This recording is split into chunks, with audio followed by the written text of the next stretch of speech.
Harold Klein had lived alone for so long that his days all felt the same, like pages in a book with no new chapters. He was 72 years old, tall and a little stooped from years of ranch work, with sun-worn skin and silver hair that he kept neatly trimmed. His ranch sat on 600 acres of quiet land in northern Arizona, land that stretched so far that even the sky seemed bigger there. Most people would have felt lonely in such a wide, empty place, but Harold had grown used to it. In some ways, he believed the land was the only thing that truly understood him. He had not always been alone. Once, the ranch had been filled with life, his wife, Sharon, humming in the kitchen, his kids running between the barn and the corral, the sounds of dinner conversations and soft laughter. But those days had passed. His wife had passed away 10 years earlier, and his children had built their own lives in cities far from the ranch. After that, the quiet had slowly settled around him, first strange, then heavy, and finally familiar. Harold kept himself busy with work. Every morning he woke before the sun, put on his faded hat, and stepped outside into the cool desert air. The land smelled faintly of sagebrush. He fed the small herd of cattle he still kept, checked the fences, and rode his old chestnut horse, Dolly, along the long dirt paths that cut through the property. These routines gave him structure. They made the hours pass smoothly. At night, he would cook simple meals, listen to old country records, and sit on the porch as the sky turned purple and red. Hardly anyone ever visited the ranch. The nearest paved road was 30 miles away, and most people preferred the convenience of town life. So Harold rarely saw strangers, let alone visitors who walked right up to his door. He was used to silence, quiet mornings, quiet afternoons, quiet nights. It was a life that was calm, predictable, and sometimes a little too empty, though Harold never admitted that out loud. During that particular summer, the heat had been stronger than usual. The sun seemed to hang in the sky like a burning coin, and the dry air made everything feel still. Harold spent more time than usual checking the land, making sure nothing was damaged by the heat. One late afternoon, after a long ride through the back fields, he noticed something unusual. At first he thought the heat was playing tricks on his eyes. He rubbed them and looked again. Far down the dirt road, walking slowly toward the ranch, were 5 figures. This alone was surprising. Nobody walked that long road unless they had a reason. Harold stopped Dolly and watched for a moment. The figures were small in the distance, but clearly people. They moved with tired steps, like they had been walking for many hours. Harold guided Dolly back toward the house, all the while keeping an eye on the approaching group. When the figures came close enough for him to see clearly, he realized they were women. 5 Native American women carrying bags and water containers. Their clothes were dusty from travel, and their faces looked sun-tired, but calm. They seemed strong, determined, and respectful in their manner. Harold felt a small twist of surprise in his chest. He didn't often meet new people, and he had certainly never had a group of strangers walk up to his ranch all at once.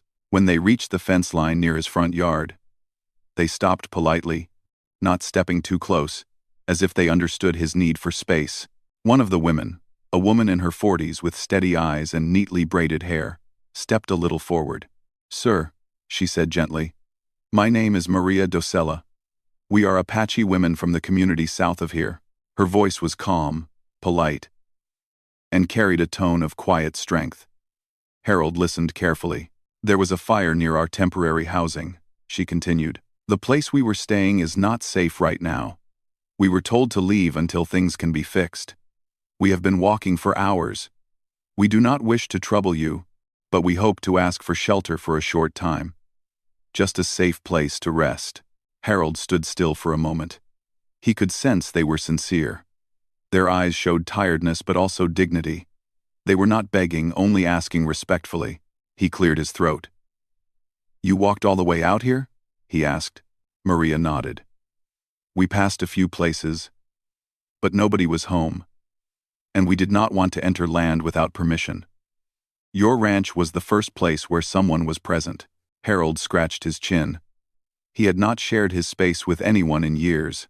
The idea of 5 people staying, especially people he did not know, made old memories stir. He remembered his wife, who never turned anyone away in need. He remembered how full the ranch once felt. It made something inside him feel unsteady, like a door he had kept closed for too long had suddenly blown open. He looked at the women again. They were patient, standing quietly under the hot sun. One of them, a younger woman, held the hand of an older woman who looked exhausted from the walk. They were clearly in need of a safe place, nothing more. Harold finally nodded. "I have an old bunkhouse," he said. "It hasn't been used in a while, but it's still standing. I can offer it for the time being." Relief and gratitude washed over the women's faces, though they kept their expressions respectful and calm. Maria inclined her head politely. "Thank you, sir. We will take care of ourselves.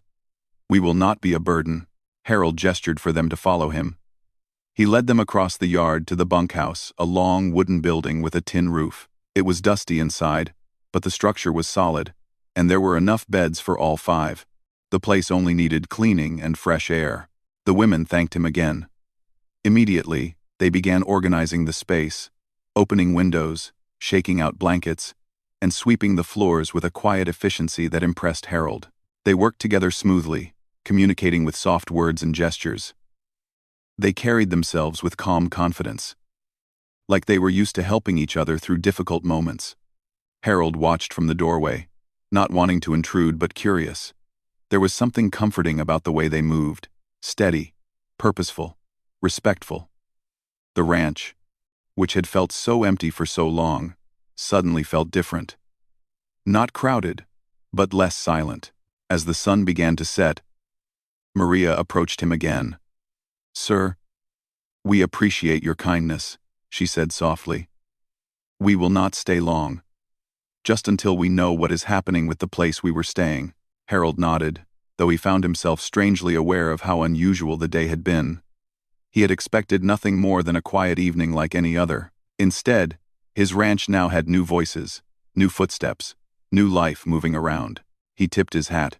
"You can stay as long as needed," he said in a steady voice. "No rush." Maria gave a small, warm smile before returning to the bunkhouse. That night, as Harold sat on his porch with a cup of coffee, he heard gentle laughter drifting from the bunkhouse, a soft, warm sound that blended with the desert night. It had been years since he had heard such a sound on his land. It stirred something inside him, something he had almost forgotten. He looked up at the wide sky, full of stars, and wondered if this unexpected meeting might be the start of something new. For the first time in a long time, the ranch did not feel quite so empty.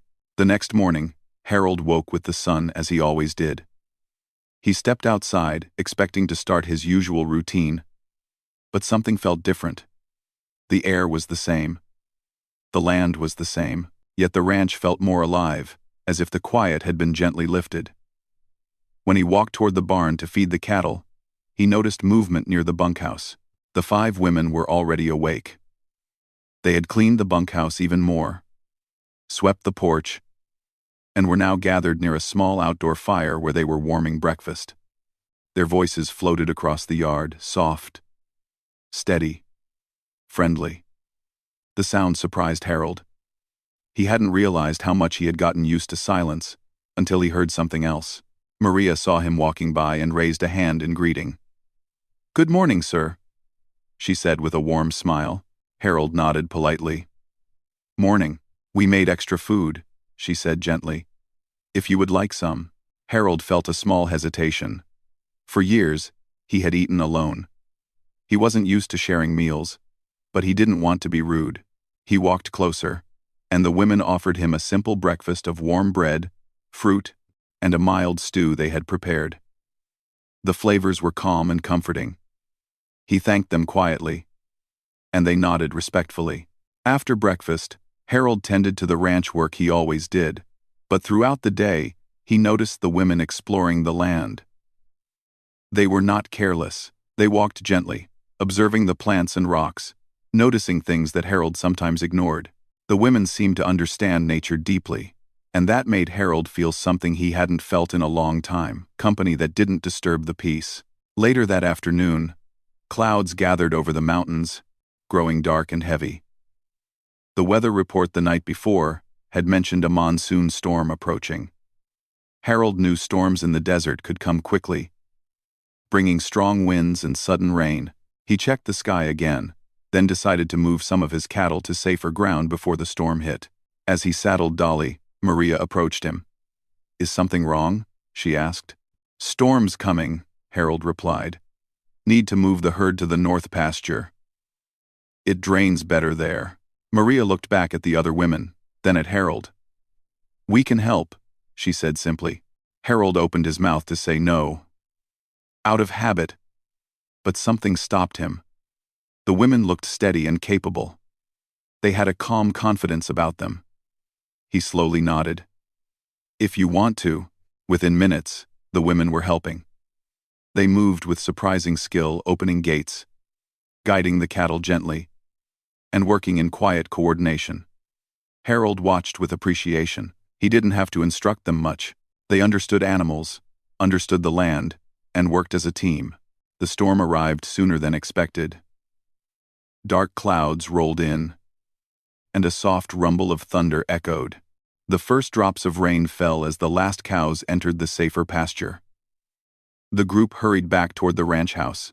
By the time they reached the porch, the rain had turned into a steady pour, washing the dust from the earth. The women stood under the porch roof, catching their breath. Maria looked at Harold with a grateful smile. "Thank you for letting us help," she said. Harold shook his head lightly. "You helped me," he admitted. "Couldn't have done it that fast alone." The storm continued through the evening, but the mood inside the ranch was calm. Harold invited the women to sit under the porch roof where it was dry. He brought out warm tea and a few extra blankets. The women talked softly among themselves, and occasionally with Harold. They asked him about the ranch, how long he had lived there, what the land used to look like, how he kept things running all on his own. He answered their questions slowly, thoughtfully, feeling strangely comfortable sharing. It felt good to speak to someone again. It felt natural. Maria told him small pieces about their own community, how they worked together, the traditions they carried, the way they helped one another during difficult times. She spoke gently, without sadness or complaint, simply sharing the way their lives worked. As the storm settled into a soft, steady rain, Harold found himself listening closely to their voices. It had been so long since other people had filled his evening with conversation. The sound was soothing, as if the ranch had been waiting for company and had finally found it. That night, when the women returned to the bunkhouse, Harold sat on his porch again with a cup of warm tea.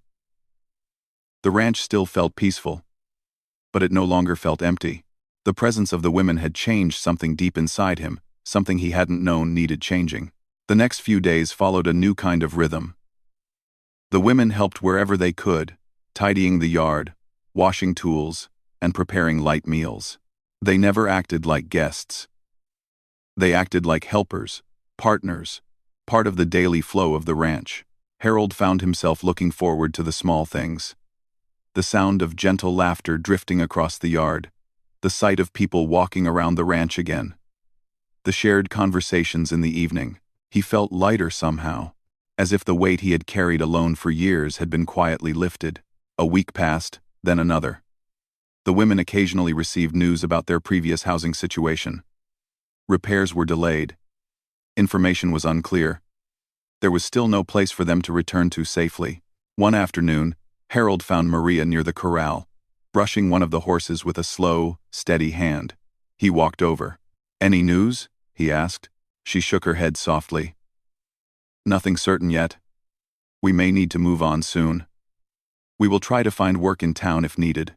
Harold felt a small, unexpected tightness in his chest at the thought of them leaving. For years, the ranch had been quiet, and he had accepted that. But now, after sharing days with these women who brought calm energy and warm presence, the ranch felt different. It felt better, fuller. He realized he didn't want that feeling to disappear. He cleared his throat, unsure how to express what he was thinking.